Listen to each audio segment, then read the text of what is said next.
नमस्कार, मैं डॉक्टर रेणु कुमारी आज के इस वीडियो में आप सबका स्वागत करती हूँ। आज हम रुचिरा भाग 3 कक्षा 8 का अष्टमः पाठः संसार सागरस्य नायकः का अध्ययन करेंगे। पाठ प्रारंभ करने से पहले मेरा निवेदन है कि जो लोग नए इस वीडियो से जुड़े हैं कृपया मेरे चैनल को सब्सक्राइब करना ना भूलें। तो आइए पाठ प्रारंभ करते हैं। संसार सागरस्य नायकः, संसार रूपी सागरस्य सागर के नायकः नायक अर्थात संसार रूपी सागर के नायक। प्रस्तुत पाठ में विलुप्त होते जा रहे पारंपरिक ज्ञान कौशल एवं शिल्प के धनी गजधर के संबंध में चर्चा की गई है। पानी के लिए मानव निर्मित तालाब बावड़ी जैसे निर्माणों को लेखक ने यहाँ संसार सागर के रूप में चित्रित किया है। तो आइए पाठ प्रारंभ करते हैं। के आसन ते अज्ञात नामानः, के कौन आसन थे ते वे अज्ञात नामानः, कौन थे वह अज्ञात नाम वाले। शतशः सहस्रशः तडागः सहसैव शून्यात् न प्रकटीभूतः। शतशः सैकड़ों, सहस्रशः हजारों, तडागः तालाब, सहसैव अचानक से ही, शून्यात् शून्य से, न प्रकटीभूता प्रकट नहीं हुए। सैकड़ों हजारों तालाब अचानक ही शून्य से प्रकट नहीं हुए। इमे एव तडागः अत्र संसार सागरः इति। इमे एव ये ही तडागः तालाब अत्र यहाँ संसार सागरः इति संसार रूपी सागर के रूप में कहे गए हैं। ये संसार सागर कौन है? ये तालाब ही यहाँ संसार सागर हैं। एतेषाम् आयोजनस्य नेपथ्ये निर्मापयितॄणाम् एककं निर्मातॄणां च दशकम् आसीत्। एतेषाम् इनके आयोजनस्य आयोजन के नेपथ्य पीछे निर्मापयितॄणां बनवाने वालों की एककम इकाई और निर्मातॄणां च बनाने वालों की दशकम अर्थात दहाई आसीत थी। कि इनके आयोजन के पीछे जो बनवाने वाले थे उनकी इकाई, और इकाई मतलब वो एक था, तो निर्मातृणाम और बनाने वालों का क्या था? दशकम अर्थात दहाई थी। अगर एक बनवाने वाला है मालिक तो 10 कौन थे? बनाने वाले थे। एतत् एककम दशकम च आहत्य शतकम सहस्त्रम वा रचयतः। एतत् यह एककम एक और दशकम और 10 मिलकर, इकाई और दहाई मिलकर ही, आहत्य होता है मिलकर ही, शतकम सैकड़ों, सहस्त्रम हजारों, व रचितः स्म हजारों बनाते थे। और यह इकाई दहाई मिलकर ही, जो बनवाने वालों की इकाई और बनाने वालों की दहाई, यह मिलकर ही सैकड़ों हजारों का निर्माण करते थे या उन्हें बनाते थे। किसे? तालाबों को। परम विगतेषु 200 वर्षेषु नूतन पद्धत्या समाजेन यत् किंचित पठितम्। परंतु विगतेषु बीते 200 वर्षेषु 200 वर्षों में नूतन पद्धत्या नूतन पद्धति के समाजेन समाज ने यत् किंचित पठितम नूतन पद्धति से या नवीन पद्धति से समाज ने जो कुछ भी, यत् किंचित जो कुछ भी, पठितम पढ़ा, पठितेन तेन समाजेन एककम दशकम सहस्त्रकम च इत्येतानि शून्य एव परिवर्तितानि। तेन समाजेन पठितेन तेन समाजेन उस पढ़े लिखे समाज ने एककम इकाई, दशकम दहाई, सहस्त्रकम च और हजारों, इत्येतानि इन सभी को शून्य ए परिवर्तितानि, शून्य में बदल दिया। कह रहे हैं कि बीते 200 वर्षों में नई शिक्षा पद्धति से इस समाज ने जो कुछ भी पढ़ा, उस पढ़े हुए से इस समाज ने इकाई और दहाई से हजारों को शून्य में बदल दिया, अर्थात एक भी कुआं और बावड़ी नहीं बचे। अस्य नूतन समाजस्य मनसि इयम् अपि जिज्ञासा नैव उद्भूता यद् अस्मात् पूर्वम् एतावतः तडागान् के रचयन्ति स्म। अस्य नूतन समाजस्य, इस नए समाज के मनसी, मन में इयम अपि, यह भी जिज्ञासा नैव उद्भूता, उत्पन्न नहीं हुई, यत् कि अस्मात् पूर्वम, हमसे पहले, एतावतः, इस प्रकार, तडागान, तालाब के रचयन्ति स्म, किसने बनाए थे। कि नई पीढ़ी, जो नए लोग हैं, नए समाज के मन में यह भी जिज्ञासा उत्पन्न नहीं हुई कि हमसे पूर्व जो ये तालाब हैं वो किसने बनाए थे। क्योंकि भले ही अब नए बावड़ी और कुओं का निर्माण, तालाबों का निर्माण ना हो, बावड़ी और कुओं का निर्माण ना हो, परंतु जो पहले के हैं वो अभी भी देखने को मिलते हैं पुराने गाँव में। तो उसी के विषय में कह रहे हैं कि लोगों के मन में ये जिज्ञासा भी नहीं उत्पन्न हुई कि ये किसने, हमसे पहले इनका निर्माण किसने करवाया। एतादृशानि कार्याणि कर्तुं ज्ञानस्य यो नूतन प्रविधि विकसिताः, तेन प्रविधिना अपि पूर्वं सम्पादितम् एतत् कार्यं मापयितुं न केनापि प्रयतितम्। एतादृशानि कार्याणि कर्तुं ज्ञानस्य यो, एतादृशानि, इस प्रकार के, कार्याणि, कार्यों को, कर्तुम, करने के लिए, ज्ञानस्य यो, जो ज्ञान की नूतना प्रविधि विकसिता, जो ज्ञान की नई विधि, नूतन नहीं, प्रविधि, विधि या तकनीक, विकसिता, विकसित हुई है। तेन प्रविधिना अपि पूर्वं सम्पादितम् एतत् कार्यं मापयितुं न केनापि प्रयतितम्। तेन, उस प्रविधिना अपि, तकनीक से भी, पूर्वम, पहले भी, सम्पादितम, पूरे हुए, एतत् कार्यम, यह कार्य, मापयितुम, मापने के लिए,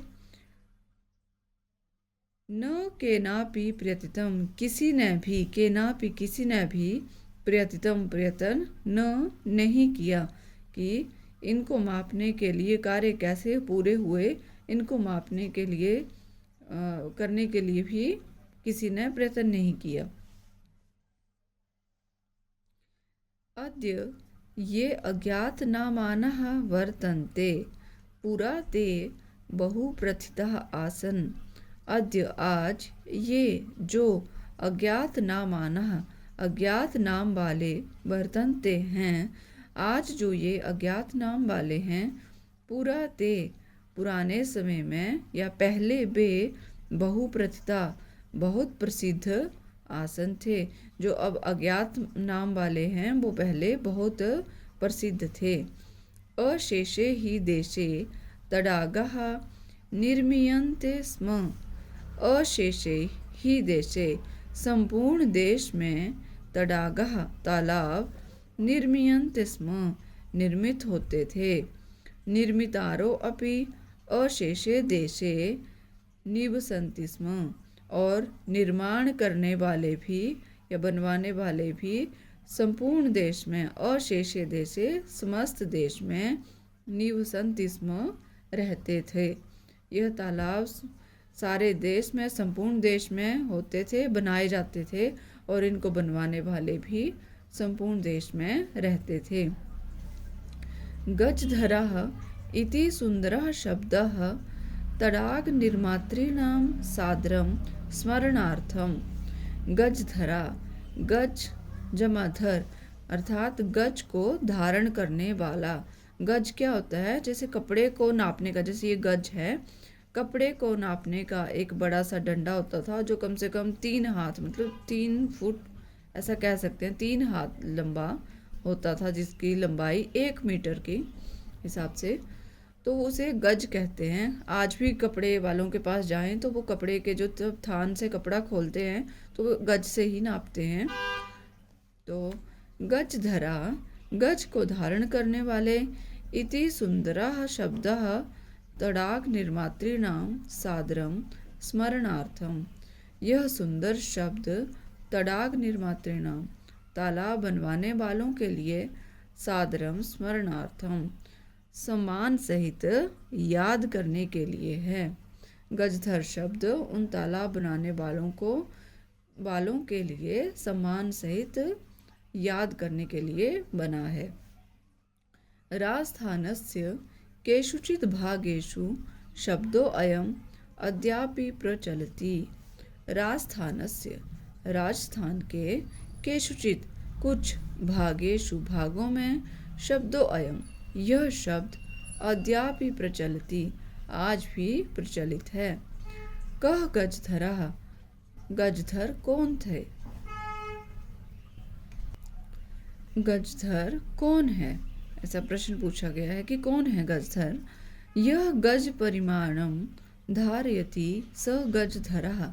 जो गज परिमाणम, जो गज को परिमाण है, गज रूपी जो परिमाण है, जो छड़ है अर्थात गज परिमाणम धारयति धारण करता है, सह गजधरा जो इस लोहे की जो बताई है ये छड़, ये है गज परिमाण, जो इसको धारण करता है वो ही गजधर है। जो गज परिमाण को धारण करता है वही गजधर होता है। गज परिमाणम एव मापन कार्ये उपयुज्यते। गज परिमाणम, गज यह छड़ ही मापन कार्य, मापने के कार्य के लिए उपयुज्यते प्रयोग में लाई जाती है। समाजे त्रिहस्त परिमाणात्मिकीं लोहयष्टिं हस्ते गृहीत्वा चलन्तः गजधराः इदानीं शिल्पीरूपेण नैव समादृताः सन्ति। समाजे, समाज में, त्रिहस्त 3 हाथ वाले, परिमाणात्मिकीं परिमाण जितनी लंबी, लोहयष्टिम लोहे की छड़ को, हस्ते गृहीत्वा हाथ में ग्रहण करके, चलन्तः जो चलते हैं, गजधरा वो गजधर, इदानीम अब, शिल्पी रूपेण शिल्पकार के रूप में, नैव नहीं, समादृता संति आदर उनका नहीं है। किसके रूप में? शिल्पकार के रूप में गजधर का अब आदर नहीं है या आदरित नहीं है। वो शिल्पी के रूप में आदरित या उनका आदर नहीं है। कि समाज में 3 हाथों वाली या जो परिमाण वाली जो लंबी छड़ होती है, लोहे की छड़ को जो अपने हाथ में लेके चलते हैं, वो गजधर अब शिल्पकार के रूप में आदर उनका नहीं है। गजधरः यह समाजस्य गांभीर्यं मापयेत् इत्यस्मिन् रूपे परिचितः। गजधरः गजधर, यह जो समाजस्य समाज के गांभीर्यम गंभीरता को मापयेत मापता है, इत्यस्मिन् रूपे परिचिता इसके रूप से भी परिचित हैं या प्रसिद्ध हैं। कि गजधर जो वो सिर्फ नाप नपाई के साथ वो समाज के चाल चलन को भी मापने का एक तरह से कार्य करते हैं, अर्थात उन्हें संपूर्ण सामाजिक घटनाओं की खबर होती थी। गजधरः वास्तुकारः आसन। गजधर वास्तुकारः भवन आदि का निर्माण करने वाले होते थे, वास्तुकार थे या भवन निर्माण करने वाले थे। कामम ग्रामीण समाजो भवतु नागरसमाजो वा तस्य नवनिर्माणस्य सुरक्षाप्रबन्धनस्य च दायित्वं गजधराः निभालयन्ति स्म।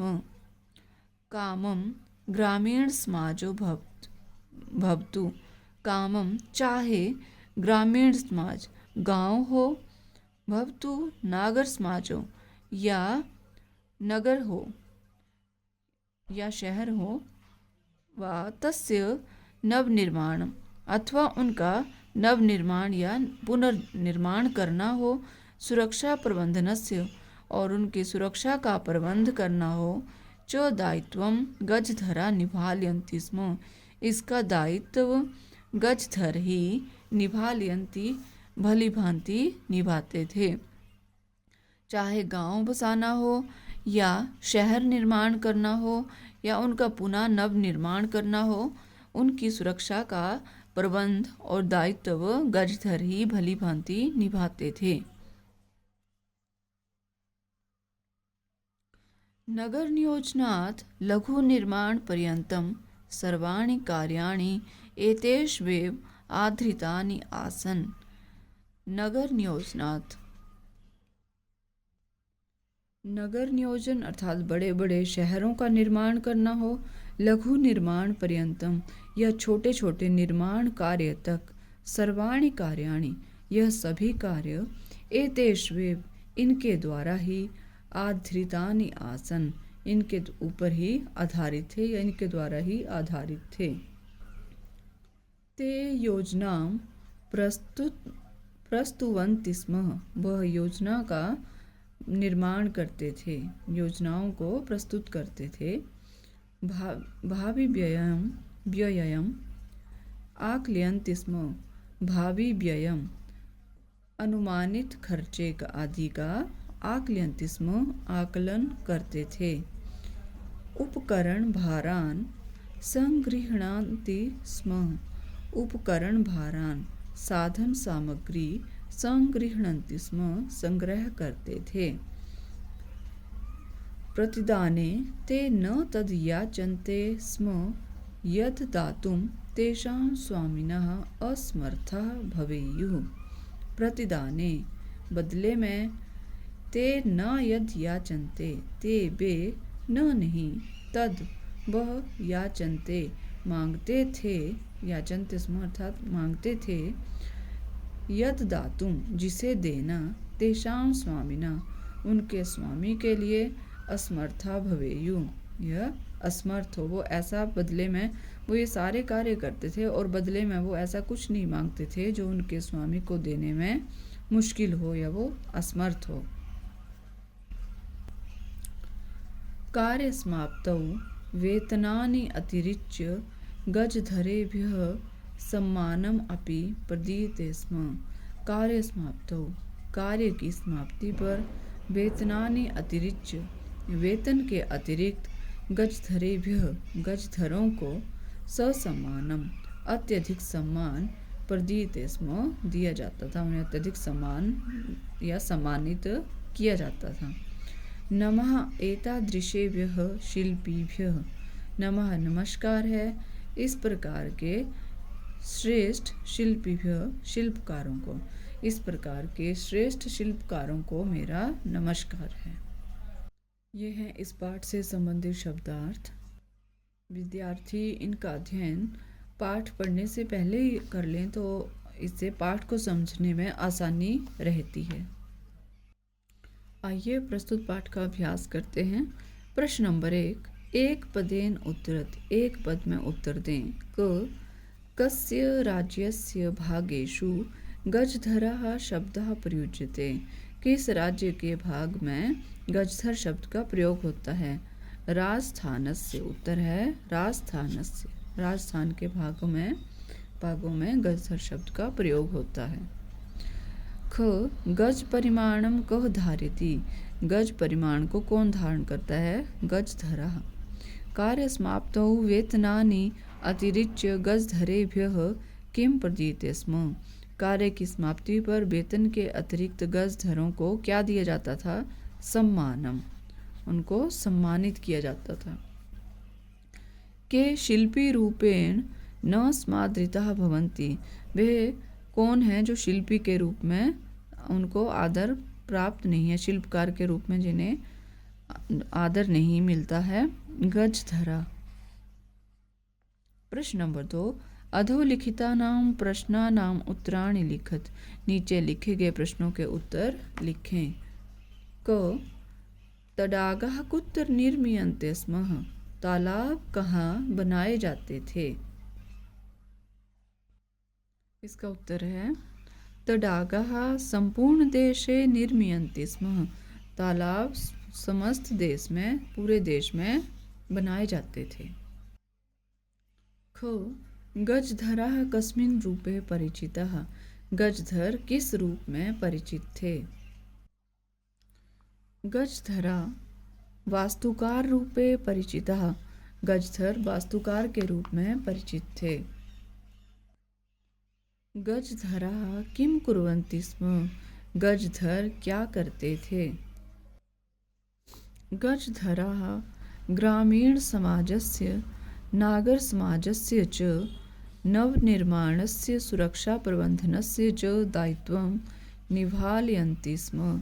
गजधर ग्रामीण समाज का या शहरी समाज का नवनिर्माण और उनकी सुरक्षा के प्रबंध का दायित्व निभाते थे। घ, के सम्माननीयः। कौन सम्मानित होते थे या किन्हें सम्मानित किया जाता था या कौन आदर के पात्र हैं। गजधराः सम्माननीयः। गजधर सम्मान के योग्य हैं। प्रश्न नंबर 3, रेखांकितानि पदानि आधृत्य प्रश्न निर्माणं कुरुत। रेखा से अंकित किए गए पदों के आधार पर प्रश्न का निर्माण करें। ये जो पद हैं जो रेखा से अंकित किए गए हैं, इनके स्थान पर प्रश्नवाचक जो शब्द है, जो पद है, वो लिखना है और प्रश्नवाचक चिन्ह लगाना है। सारा वाक्य वैसे ही रहेगा। क, सुरक्षा प्रबंधनस्य दायित्वं गजधरा निभालयन्ति स्म। कि सुरक्षा के जो प्रबंध का दायित्व गजधर निभाते थे। तो किसका दायित्व गजधर निभाते थे। प्रश्न बनेगा कस्य। सुरक्षा प्रबंधनस्य के स्थान पर आएगा कस्य दायित्वं गजधरा निभालयन्ति स्म और प्रश्नवाचक चिन्ह। सिर्फ यही चेंज होना है, रेखांकित पद के स्थान पर कस्य लिखना है, बाकी पूरा वाक्य वैसे रहेगा। ख, तेषां स्वामिनः असमर्थाः सन्ति। उनके स्वामी असमर्थ थे। तो प्रश्न बनेगा किसके स्वामी। केषां स्वामी स्वामिनः असमर्थाः सन्ति और प्रश्नवाचक चिन्ह। ग, कार्यसमाप्तौ वेतनानि अतिरिच्य सम्मानम् अपि प्राप्नुवन्ति। कार्य समाप्ति पर वेतन के अतिरिक्त सम्मान भी, उन्हें सम्मानित किया जाता था। तो वेतन के यहाँ का आएगा, प्रश्न बनेगा कि कार्य समाप्ति पर किसके अतिरिक्त उन्हें सम्मानित किया जाता था। तो कानि, कार्य समाप्तौ कानि अतिरिच्य सम्मानम अपि प्राप्नुवन्ति और प्रश्नवाचक चिन्ह। घ, गजधरः सुंदरः शब्दः अस्ति। गजधर एक सुंदर शब्द है। तो कौन सुंदर शब्द है। प्रश्न बनेगा कः सुंदरः शब्दः अस्ति और प्रश्नवाचक चिन्ह। कः सुंदरः शब्दः अस्ति। तडागाः संसार सागरः कथ्यन्ते।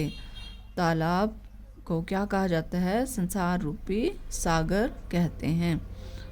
तो किसे कहा जाता है संसार सागरः, किन्हें कहा जाता है। प्रश्न बनेगा तो तडागा के स्थान पर आएगा के संसार सागरः कथ्यन्ते। किन्हें संसार सागर कहा जाता है और प्रश्नवाचक चिन्ह।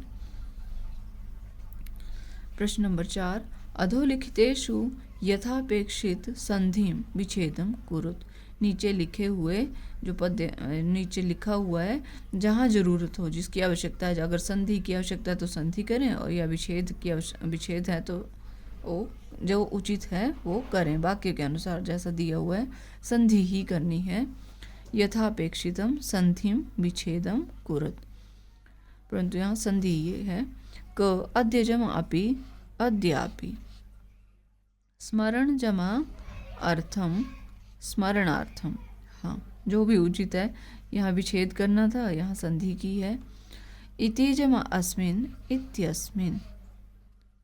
एतेष्वेव एतेषु जमा एव। सहसा जमा एव सहसैव।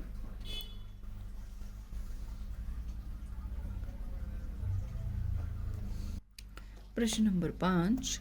मंजुषातः समुचितानि पदानि जित्वा रिक्स्थानानि पूरयत्। मंजुषा, जो ये हरे रंग का ये पेटी दी हुई है, मंजुषा में समुचितानि पदानि, यहाँ कुछ पद दिए हुए हैं, कुछ शब्द हैं, उनमें से उचित पद को चुनकर रिक्त स्थान की पूर्ति करें। तो मंजुषा में जो दिए हुए पद हैं वो हैं रचयन्ति, गृहीत्वा, सहसा, जिज्ञासा और सह। तो आइए अब रिक्त स्थानों की पूर्ति करें। क छात्रः पुस्तकानि गृहीत्वा विद्यालयं गच्छन्ति। छात्र पुस्तकों को ग्रहण करके विद्यालय को जाते हैं। ख मालाकारः पुष्पैः मालाः रचयन्ति। माली जो है, मालाकार, वो फूलों से माला बनाता है या बनाते हैं। रचयन्ति बहुवचन है। मम मनसि एका जिज्ञासा वर्तते। मेरे मन में एक जिज्ञासा उत्पन्न हुई या एक जिज्ञासा है। घ रमेशः मित्रैः सह विद्यालयं गच्छति। रमेश मित्रों के साथ विद्यालय को जाता है। ग सहसा बालिका तत्र अहसत। अचानक ही लड़की वहाँ हंस पड़ी। प्रश्न नंबर 6। पद निर्माणम कुरुत। पद का निर्माण करें। जैसे यहाँ धातु दी गई है, उसमें प्रत्यय लगाना है। प्रत्यय यहाँ तुमुन है और फिर पद क्या बनेगा वो उदाहरण भी दिया हुआ है। जैसे क्री जमा तुमुन और बनेगा करतुम। तो तुमुन प्रत्यय में तुम शेष ही बचता है। तुमुन का क्या बचेगा, तुम। और क्या वाक्य बनेगा, करने, जैसे करतुम है तो करने के लिए, ऐसा वाक्य बनेगा के लिए। हरी जमा तुमुन हरतुम। हरी होता है हरण करने के लिए। त्री जमा तुमुन तरतुम बनेगा तैरने के लिए। यथा नम जमा कत्वा। कत्वा का त्वा ही शेष रहता है और यह इसका अर्थ होता है करके। जैसे नम जमा नत्वा। गम जमा कत्वा गत्वा मतलब जा करके। त्यज जमा कत्वा त्यक्त्वा छोड़ करके। भुज जमा कत्वा भुक्त्वा। उपसर्ग अब यहाँ पर दिए हुए हैं, अगला प्रत्यय है, उसमें क्या है, उपसर्ग, धातु और प्रत्यय। तो यह प्रत्यय है ल्यप। ल्यप प्रत्यय हमेशा उपसर्ग के साथ, धातु के साथ जहाँ उपसर्ग लगता है वहाँ पर ल्यप प्रत्यय का ही प्रयोग होता है। तो इसमें भी अर्थ वही निकलता है कि जा करके या करके अर्थ निकलता है। उपजमा उप उपसर्ग पूर्वक गम धातु ल्यप प्रत्यय उपगम्य अर्थात जा करके। सम उपसर्ग पूज धातु ल्यप प्रत्यय समपूज्य पूज करके। आ उपसर्ग नी धातु ल्यप प्रत्यय आनीय आ करके। प्र उपसर्ग दा धातु ल्यप प्रत्यय प्रदाय दे करके। प्रश्न नंबर 7। कोष्ठकेषु दत्तेषु शब्देषु समुचितानां विभक्तिं योजयित्वा रिक्स्थानानि पूरयत्। कोष्ठकेषु कोष्ठक में दत्तेषु दिए हुए शब्देषु शब्दों को समुचितां शब्दों में उचित विभक्ति योजयित्वा लगा करके रिक्स्थानानि पूरयत् रिक्त स्थान की पूर्ति करें। तो ये कोष्ठक है, ब्रैकेट के अंदर जो पद दिए हैं और शब्द दिए हैं उनमें उचित विभक्ति लगनी है। तो यथा विद्यालयं परितः वृक्षाः सन्ति। विद्यालय के चारों ओर वृक्ष हैं। तो एक बात बता दूं कि जहाँ पर भी परितः, उभयतः, सर्वतः जैसे शब्द आएंगे वहाँ पर द्वितीय विभक्ति का ही प्रयोग होता है। तो जैसे यहाँ है ग्राम, ग्राम, तो वाक्य बनेगा ग्रामम उभयतः ग्रामः सन्ति। गांव के दोनों ओर गांव हैं, गांव के दोनों ओर गांव हैं, बहुत सारे गांव हैं। नगर में सर्वतः है तो सर्वतः के योग में आएगी द्वितीय विभक्ति नगरम सर्वतः अट्टालिकाः सन्ति। नगर के सब ओर अट्टालिकाएं हैं। अब धिक के योग में भी द्वितीय विभक्ति ही होती है, तो का पुरुष का बन जाएगा का पुरुषम, धिक का पुरुषम। अगला है यथा मृगः मृगैः सह धावन्ति। अब जैसे हिरण हिरणों के साथ दौड़ते हैं, तो यहाँ मृग था, उसमें मृगैः तृतीय विभक्ति लगी, तो जहाँ पर सह शब्द आएगा उसके योग में तृतीय विभक्ति का प्रयोग होता है। तो उसी तरह से यहाँ सारे तीनों ही जो उदाहरण हैं जो दिए हैं क ख ग, इनमें सह शब्द का प्रयोग हुआ है। तो यहाँ बालिका, पितृ और मातृ में तृतीय विभक्ति का प्रयोग होगा। तो बनेगा वाक्य बालकाः बालिका भी सह पठन्ति। बालक बालिकाओं के साथ पढ़ते हैं। पुत्र पित्रा सह पिता के साथ आपणम गच्छति। पुत्र पिता के साथ दुकान जाता है। ग शिशुः मात्रा सह क्रीडति। शिशु माता के साथ क्रीडति खेलता है। तो ये है हमारा अष्टमा पाठः संसार सागरस्य नायकः। मैं आशा करती हूँ आपको मेरा बनाया हुआ ये वीडियो अवश्य पसंद आएगा। यदि आपको मेरा ये वीडियो अच्छा लगे कृपया मेरे चैनल को लाइक, शेयर और सब्सक्राइब करना ना भूलें। धन्यवाद।